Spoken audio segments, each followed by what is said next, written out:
रात का सन्नाटा गहरा चुका था। उज्जैनी के राजमहल में दीपकों की लौ मंद हो रही थी।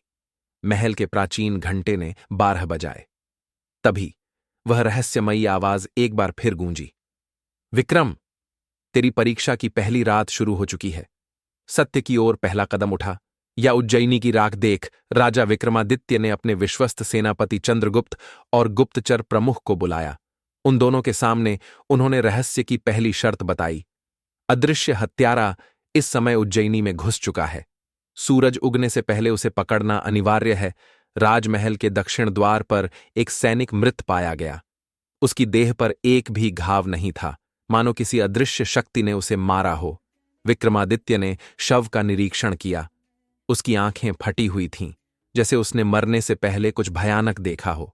पास ही रेत पर एक रहस्यमयी निशान बना था, 3 वृत्तों का चिन्ह। रात के सन्नाटे में विक्रमादित्य स्वयं सैनिकों के साथ महल परिसर में घूमते हैं।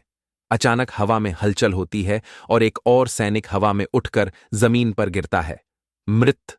सेनापति चंद्रगुप्त कहता है, महाराज, ये कोई आम शत्रु नहीं है, ये तो अंधकार का जीव प्रतीत होता है। विक्रम ने निर्णय लिया, जब तक सूरज नहीं निकलता महल की हर दिशा पर मेरी दृष्टि रहेगी। रात के अंतिम पहर में राजा को एक परछाई दीवारों पर सरकती दिखी। बिना समय गंवाए उन्होंने अपना तलवार फेंकी। छाया गिर पड़ी। जब वे निकट पहुंचे तो वहां कोई मानव नहीं था, बल्कि एक प्राचीन ताबीज पड़ा था, जिस पर वही 3 वृत्तों का चिन्ह खुदा हुआ था। ताबीज के भीतर एक छोटी सी पर्ची मिली। पहली रात के हत्यारे को नहीं, उसके संदेश को पकड़ना था। अब उज्जैनी की घड़ी उल्टी चल पड़ी है। हर शत्रु अदृश्य नहीं, पर हर दृश्य वस्तु सच्ची भी नहीं। तभी महल की घड़ी सच में उल्टा चलने लगती है। पूरा समय उल्टा बहने लगता है।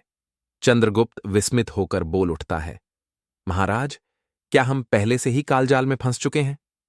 विक्रमादित्य की आंखों में पहली बार चिंता की झलक थी। उनकी आवाज गहरी और ठंडी थी। खेल अब शुरू हुआ है चंद्रगुप्त। यह तो केवल पहली रात थी।